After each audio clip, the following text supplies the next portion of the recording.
My name is Mark. I'm 33. I proposed to my fiancée, Haley, last spring on the pier where we had our first date. We had been together for nearly 5 years, and she stood by me through some very difficult times: job loss, family issues, and health scares. She was my safe place. So when she said yes, it felt like everything had finally fallen into place. We planned a small, elegant ceremony at a vineyard about 40 minutes outside the city.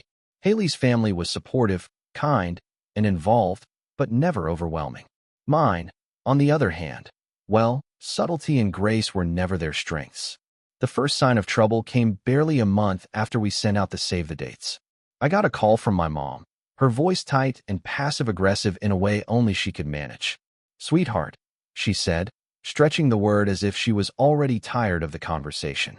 "Do you really think a wedding in May is the best idea?" I paused. Why wouldn't it be?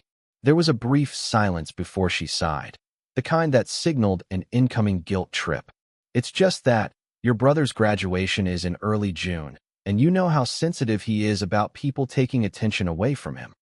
My brother Tyler is 25, the golden child, somehow turning being average into something everyone was expected to celebrate. He changed majors 5 times, failed out of 2 universities, and eventually earned a degree in communications and lifestyle branding from a school I had to look up just to confirm it existed. Despite all that, my parents treated him like he was the next Steve Jobs. Every family dinner revolved around Tyler's latest update. Ty got a job interview today. Ty is starting a podcast. Ty is moving back home to focus on his mental clarity. And now, apparently, my wedding was a threat to his moment. I tried to stay reasonable. "Mom, the wedding has been planned for months. And it's not like we scheduled it during his graduation. It's 4 weeks earlier." That didn't matter. She gently, then more firmly, suggested we move the date to July. "It would show you care about your brother's feelings," she said. "He's been working so hard." I held back my frustration. Working hard? Tyler hadn't kept a job longer than 6 months. Meanwhile, Haley and I were budgeting carefully, working overtime, managing venue bookings, family schedules, and a mortgage. But apparently, all of that should be set aside for his fragile ego, the same person who once got upset over losing a game of Mario Kart to our cousin. I told her we were not changing the date. That's when things shifted. Calls dropped from daily to weekly. My dad stopped replying to my messages. My younger cousin, who I had always been close to, suddenly said she couldn't be a bridesmaid because things were awkward with the family. Then came the dinner. It was supposed to be a calm Sunday meal at my parents' house, a tradition that had barely continued since I moved out. Haley and I arrived with a bottle of wine and polite smiles.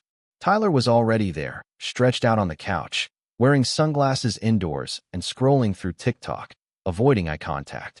My mom led us into the kitchen and quickly started speaking in a sugary tone. "Mark, honey, your father and I were talking, and we think it might be better for everyone if you postpone the wedding until next year." I laughed, thinking she was joking. She wasn't. "Ty's been struggling lately," she continued. "He needs support right now, not a big distraction. And your wedding, it's a lot." "A lot of what?" I asked, trying to stay calm. "A lot of attention," my dad added, stepping into the doorway. "Look, son, you've had your moments. Now it's your brother's turn. Be a team player." I couldn't believe what I was hearing. They were asking me to cancel the most important day of my life. Not just reschedule, but cancel, because my brother couldn't handle something not being about him. Haley squeezed my hand under the table. I looked at her, and she didn't need to speak. Her expression said everything. She was exhausted, tired of trying to be polite to people who treated her like an inconvenience, tired of forcing a smile while being made to feel like an outsider. That night, we sat in the car for a long time after leaving. I stared at the dashboard, gripping the steering wheel tightly. "Are we really going to go through with this?" I asked. "No," Haley said quietly. "You don't deserve that. We don't deserve that." And just like that, a different idea started to form. Not canceling the wedding, canceling them. Not with shouting or confrontation, but calmly and deliberately. If they wanted to turn this into a battle over attention, fine. But I was done being the loyal son while treated like a background character in Tyler's life. The next day, I started making calls, not to change the date, but to adjust the guest list. I heard loud pounding on the front door, not knocking, but aggressive, insistent banging. Haley looked up from the couch, surprised. I opened the door, and there stood my mother with my dad behind her. Tyler sat in the car, parked carelessly across the driveway, clearly upset but unwilling to even step out.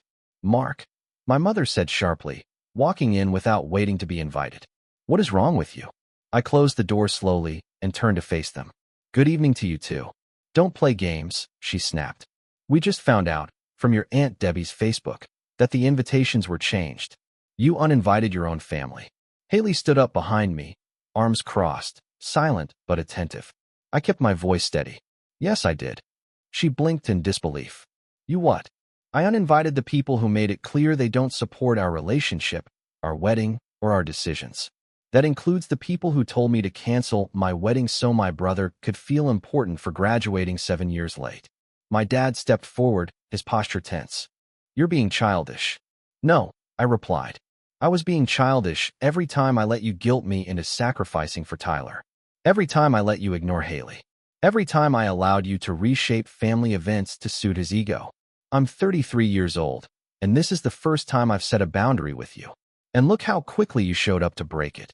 That stopped them for a moment. Then my mom laughed, actually laughed. "So this is her," she said sharply, gesturing toward Haley. "This is the influence." I knew it. I knew she was turning you against us. "You used to be such a good son." "I used to be a doormat," I said. "Not anymore." "You owe this family," my dad said firmly. "We paid for your education." "No," I responded, more direct now. "You took out a loan and reminded me every year that I was fortunate you didn't make me repay it. Meanwhile, I paid Tyler's credit card bill 3 times without a thank you. I helped cover your mortgage when you were out of work. I co-signed the lease for your second car. Do you remember any of that?" They looked at me without responding. "I do," I continued. "So if we're discussing debts, yours are long overdue." That was when Tyler finally stepped out of the car. He walked up the driveway quickly, arms raised in frustration. "This is all because of your ego," he said loudly. "You think you're better than me?" "I think I don't have to prove anything to you anymore," I answered. "Everyone says you're selfish," he snapped. "Mom and Dad are ashamed." "Fine," I said. "Then at least we agree on something. You should all leave." My mom reacted with shock. "You're kicking us out." "No," I said calmly. "I'm asking you to leave. You'll know if you're actually forced out. There's still a difference." They didn't move. "I'm not going to stand here and argue," I added. "We've made our decision. If you want to be part of our lives, it won't be on your terms anymore." Haley stepped forward, her tone steady. "You're not the victims here, but you can choose to stop creating conflict." That was enough. My mom's face flushed, her expression tight with anger. She turned and walked back to the car. My dad followed, muttering about ingratitude. Tyler stayed a moment longer. "You'll regret this," he said. "Maybe," I replied. "But not today." Then he left. The silence that followed felt heavy, but also relieving. Haley took a breath and hugged me. "I'm sorry it happened like that," she said. "I'm not," I answered. "I just wish I had done it sooner." But that wasn't the end. 3 days later, the emails started arriving, not from my parents, but from extended family. Aunts, uncles, cousins. Some messages were polite, others were angry. A few offered advice that felt more like criticism about my supposed immaturity or entitlement regarding the wedding. One cousin I hadn't spoken to in years told me that family is about forgiveness, not exclusion. Another sent a Bible verse. Then came something more public. My mother posted a vague message online. "Sometimes the children you raise become strangers. We'll be attending a graduation instead of a wedding this year. Please keep us in your prayers." It included a crying emoji and an old family photo from 10 years ago, with me in it, as if I were no longer part of the present. The comments followed quickly. People I grew up with, neighbors, church friends, extended relatives, responded with sympathy and support for her. Messages about good parents and ungrateful children filled the thread. I didn't respond. I didn't even save it. I simply blocked her. Then something unexpected happened. Haley's mom forwarded me a message. My dad had contacted her privately, asking if she could talk sense into Mark and whether there was still time to fix things before I destroyed the family. She replied with one sentence: "He's not destroying anything. He's finally rebuilding." The real turning point came shortly after that, when I received a call from the vineyard. Someone had tried to impersonate me over the phone, claiming the wedding was canceled and requesting a full refund. They used my mother's name. I stood there holding the phone, processing it. I expected anger, and it was there, but more than that, I felt clarity. It was as if everything had finally made sense. This wasn't about concern. It was about control. I called the venue back and confirmed that everything was still moving forward. Then I contacted a lawyer, Dana Chin. She was direct, practical, and efficient. I had met her once through a friend during a work-related issue, and she had left a strong impression. When I explained the situation, the pressure, the harassment, and the impersonation attempt, she immediately focused on the details. "They impersonated you?" she asked while typing. "Yes," I said. The venue noticed because the caller didn't know the deposit amount or Haley's last name. They also asked unusual questions, like whether the guest list had changed. Dana looked up. "That's not just a family disagreement. That's fraud. If they had succeeded, you could have lost a significant amount of money. Is there anything we can do?" I asked. She gave a slight smile. "There are several options." That's how the cease and desist letters came about. Not out of emotion, but as a clear, legal step. One letter for each of them, my parents, Tyler, and two aunts who had been particularly vocal online. The message was straightforward: stop interfering or face legal consequences. Dana made sure everything was precise, covering impersonation, harassment, and defamation. She also included a firm reminder that any further attempts to interfere with the wedding would be documented. Haley and I mailed the letters together. Dropping them into the post office slot brought a sense of closure, like a final, measured response. But the situation didn't stay quiet. It rarely does. About a week later, my cousin Ellie, one of the few reasonable people in the family, sent me a voice note. "Hey Mark, just so you know, your mom was upset at church today. She said you've taken legal action against the family and are threatening lawsuits. People were trying to comfort her, but she kept saying you were being influenced and that she's worried you won't speak to them again. She also said the wedding might not even be real, that it's just something to upset Tyler." I didn't know how to respond to that. "What did she say?" Haley asked, looking at me. "That the wedding might not be real," I said. Haley raised an eyebrow. "So I'm not real now." I exhaled. "Apparently, you're part of an elaborate plan to upset my family." She let out a small laugh. "Well, that's creative. It might have been amusing under different circumstances, but it still carried weight." They were rewriting the narrative in real time, adjusting facts until they could present themselves as the victims. I could almost hear my mom explaining to a room of sympathetic neighbors how her son had lost his way and was being influenced by someone who never truly fit into the family.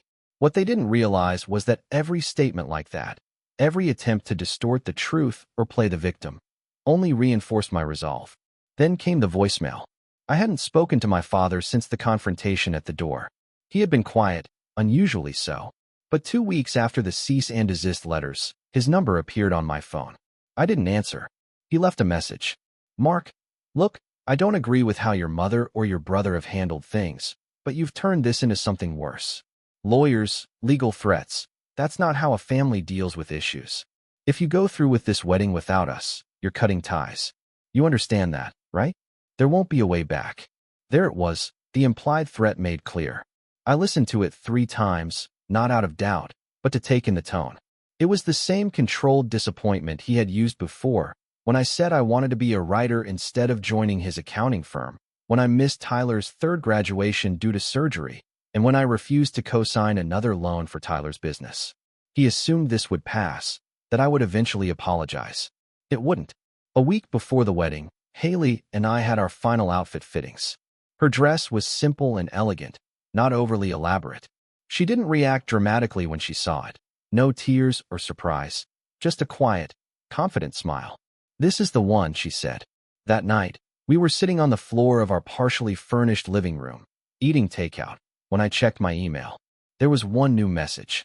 Subject: "From your brother, one last attempt." Against my better judgment, I opened it. It was longer than I expected. No insults, no anger, just. About a week later, my cousin Ellie, one of the few reasonable people in the family, sent me a voice note. "Hey Mark, just so you know, your mom was upset at church today. She said you've taken legal action against the family and are threatening lawsuits. People were trying to comfort her, but she kept saying you were being influenced and that she's worried you won't speak to them again. She also said the wedding might not even be real, that it's just something to upset Tyler." I didn't know how to respond to that. "What did she say?" Haley asked, looking at me. That the wedding might not be real, I said. Haley raised an eyebrow. So I'm not real now. I exhaled. Apparently, you're part of an elaborate plan to upset my family. She let out a small laugh. Well, that's creative. It might have been amusing under different circumstances, but it still carried weight. No, I replied. He didn't. Then, almost immediately, another email arrived. This one from the vineyard. Subject: urgent, unauthorized guest list access attempt. Someone had called again, this time trying to add names back onto the guest list using my identity. They asked about table arrangements, whether family seating could be restored, and even mentioned dietary preferences for the groom's mother. The call was traced to Tyler's phone number. I closed my laptop and sat quietly for a moment. They still think they can find a way back in, Haley said. No, I replied, standing up. They think this is still open for negotiation. I picked up my phone and called Dana. She didn't hesitate. After I explained everything, the impersonation attempt, the emails, the voicemail, she asked for documentation, timelines, receipts, screenshots. Within hours, she sent a formal warning addressed to Tyler, stating that any further interference would lead to legal action for identity misrepresentation and contract interference. She also included a clear outline of our rights with the venue, including the option to press charges if impersonation continued. At that point, I wasn't angry anymore. I wasn't even surprised. I was simply finished. They had shown me who they were at every stage: the pressure, the manipulation, the lack of accountability, but more than that, the assumption that I would always give in, always adjust, always apologize for setting boundaries. They didn't realize they lost their last influence the moment they tried to interfere with the guest list. On the morning of the wedding, I woke up at 6 a.m. Haley was still asleep in the guest room of the vineyard suite. I stepped outside onto a small patio overlooking the rows of grapevines. The sky was soft pink, and the grass still held the morning dew. I felt calm, lighter than I had in years. The ceremony was exactly what we wanted: small, warm, and meaningful. Every seat was filled with people who genuinely wanted to be there, people who supported us.